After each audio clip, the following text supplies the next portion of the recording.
According to Forbes, 94% of the recruiters believe that top-notch soft skills outweigh experience.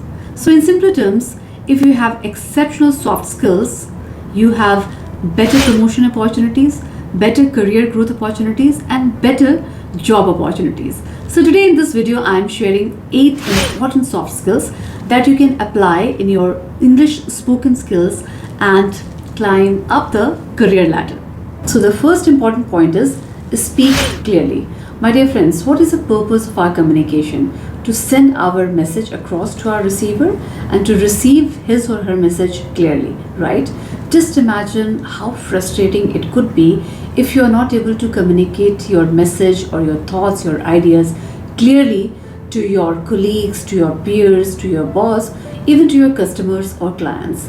It definitely gets in the way of good, clear communication pattern, right? So therefore, make every effort to speak clearly and make sure everybody understands you at one go. It doesn't need to be repeated and repeated and repeated. The second important point is greetings. Use appropriate English phrasal verbs to greet people at your workplace.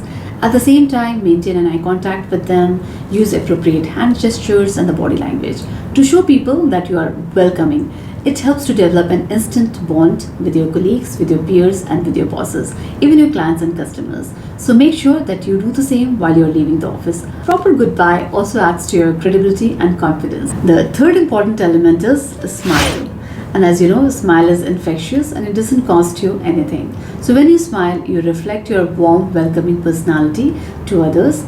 They also think that you are an open communicator, you are open to interact, and they believe that you can be a better team player and open for collaboration. So this really helps.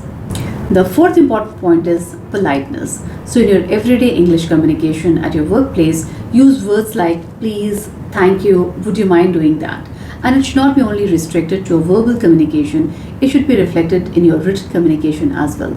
Use appropriate body language when you're saying these words. Drive attention of other people around you by being polite, humble, and courteous. And this one is really very important in your English communication skills, the word stress. For example, you are delivering a presentation and you want your audience to focus on certain key concepts. Then you need to practice word stress so that your audience attention is drawn towards those particular words, right? It also reflects your intention when you put a word stress on certain important points in your sentences. For example, a simple sentence, I want you to drive. I want you to drive. I want you to drive. I want you to drive. This is one sentence, but because of the word stress, which is moving from one place to another, this sentence sounds different and it has altogether different meaning in each and every way. It has a word stress differentiation. So put focus on word stress and sound different.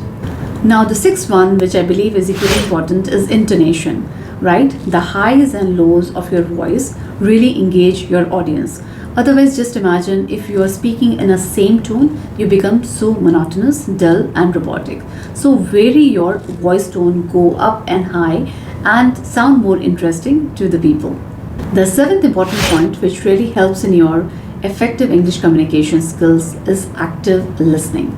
Now, being an active listener, you become an observer and you absorb all the information which the person in front of you says. With this, you are actually able to focus on the person without any distractions. And you can always paraphrase with questions or with non-verbal cues like a head nod. And you can ask them questions like, are you sure? That sounds really interesting. I really look forward to hearing your story. And that makes you a better communicator and enhances your English communication skills. And last but not least, here is the 8th point, attitude. Well, we know that technical skills are definitely needed for you to get a career opportunity. But at the same time, attitude also plays a very important part.